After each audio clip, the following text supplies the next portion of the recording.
Hey, everyone, please support Stop It Now. They help fight against child sex abuse. I know we prefer you guys to start supporting me more on my Patreon, but for now, I'd rather you guys and myself give money to those that are less unfortunate than us and have to deal with worse governments for whatever reason. And I'm getting sick and tired of a lot of things I've been hearing. And I want to help the cause because innocent people deserve to not be abused. Anywho, onto the video.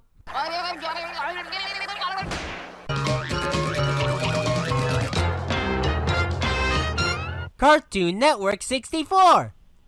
In 2001, Maxwell Adams made two shows, Billy and Mandy and Evil Con Carne. Both were part of a thing called Grim and Evil, that technically also came out on August 24, 2001. The split happened on Halloween of 2003. I reviewed Evil Con Carne as a whole a year ago. It was Cartoon Network 64 episode 15, and I just got done with Cartoon Network 64 episode 18, which was Billy and Mandy. For Billy and Mandy originally, I took a look at seasons 1 and 2 because that was before the split. Then when the split happened, it was season 3 through 6 when it was its own show. So that's what I took a look at in the Cartoon Network 64 episode of just Billy and Mandy. I will be doing something similar now for Evil Con Carne.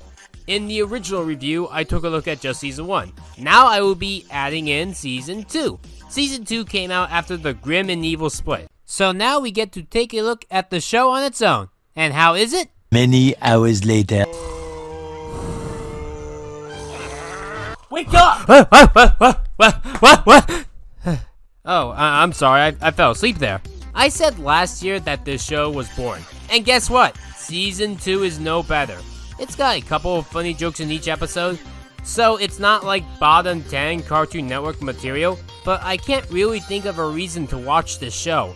If Billy and Mandy was a 9 out of 10, this show is a 3 out of 10. Honestly, I don't have much to add that I didn't say a year ago.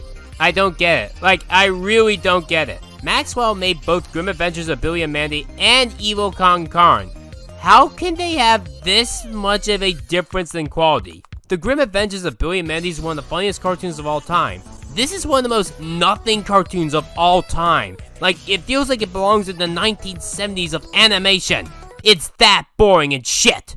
These two shows came out at the exact same time, but they are very different in quality. I understand it being years apart, like Butch Hartman, how each show of his is worse than the last. Very Odd Parents and Bunsen is a Beast aired at different times. Except that one time. Like, Good Very Odd Parents and regular Bunsen is a Beast. Good Very Odd Parents came out years before Bunsen is a Beast.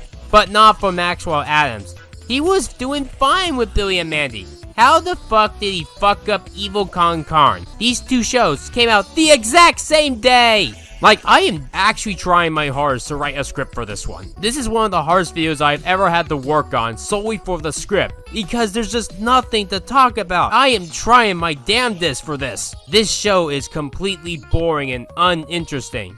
I'm guessing the network realized that as well, because while Billy and Mandy went to 2007, Evil Con Carne ended in 2004. Billy and Mandy lasted twice the length of this show. Maxwell Adams didn't want Evil Con Carne to end, so the same year that Evil Con Carne ended, he made the character Scar move to the show Billy and Mandy, and he was their neighbor. The Evil Con Carne characters would make a couple of cameos on Billy and Mandy after Evil Con Carne's cancellation. Oh yeah, the characters. Who does this show even star? So, this show stars Hector Con Carne, just his brain in his belly, or rather his stomach. Okay, not that interested. Apparently he was some sort of super evil genius billionaire prior, but then died in an explosion one day. So only his brain and stomach survived, and they were put on a bear. That's the plot of the show. He still wants to take over the world through a bear. It sounds like one of those events that will happen in just one episode, not a whole show. And the bear is not that interesting. He just hurdy-dur cartoon characters. It's really sad that Yogi Bear, you know, Yogi Bear, this fucking Yogi Bear, had a cameo in Billy and Mandy in just one episode about a picnic basket, and he was funnier just explaining himself being lame. We also have a mad scientist lady named Major Dr. Ghastly. She's in love with the brain. I mean, Hector. That's the show. It's just an unfunny version of Mandy. Actually, no, it's not even Mandy. It's the same actress as her. It's still Grey Griffin, but it's just generic as shit. And to end off the last of the main characters, there's Scar, a general whose sole existence is to be a punching bag. There's a part of him that wants to be in control of everything, but he never gets that chance. There's also a fish character as well, I almost forgot. He tries to stop the evil guys. It's just not that interesting. This show, the characters, they're honestly the most basic characters I have ever seen in Cartoon Network history. Which is strange because, on paper, this sounds like it should work, but the writing just does not make them good. Like, the cast for this sounds more different than any other Cartoon Network show, but the problem is they act like every other Cartoon Network show. They end up doing nothing but cliche plots. Let's have an episode of the gang stuck in the car with lots of traffic, but the twist is that they're not in line for some sort of amusement park or beach or whatever. They're doing it for something evil!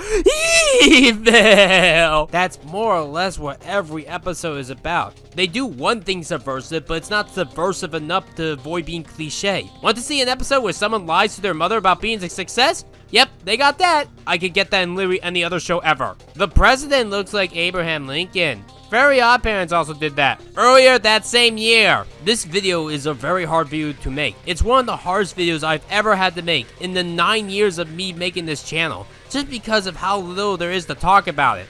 You want to see something? Look at this. This is the script for the review that you're watching right now. I only got 2 pages. Billy and Mandy, 5 full pages. This show, barely making it even to 3. It's only 2. It's not even 3. It's just 2 pages. That's how hard this one was. And now we get to the part of the video where I talk about why this show was canceled. So, did you know that Cartoon Network hated gross out humor like farts? How are they in the 2010s? Yeah, like that. But Maxwell Adams revealed that they canceled Billy and Mandy because Cartoon Network did not like gross out humor. There was dark humor in Billy and Mandy, and I guess there was gross out humor, even also in Evil Carne, but it wasn't fart humor.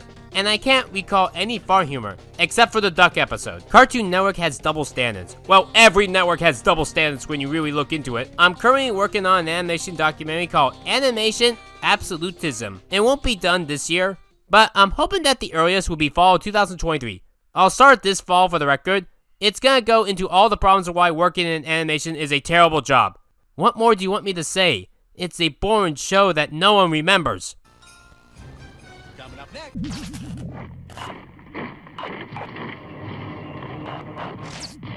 Hello shooting stars and other stars of the world, I am Dar the Star, and thank you for watching Rebecca's video. I'm just quickly popping in to say that I am taking commissions. I take art commissions, voice acting commissions, and I even take editing commissions. You can ask me more on either my Twitter, Instagram, or Discord. There's not a lot of content on there, but if you want to check out my own videos, you can find me at Dar the Star. I also am currently doing a fundraiser for money for my expenses. Anyway, thank you very much for hearing me out for a few minutes, and I'll see y'all next time. Thank you for watching. Bye bye.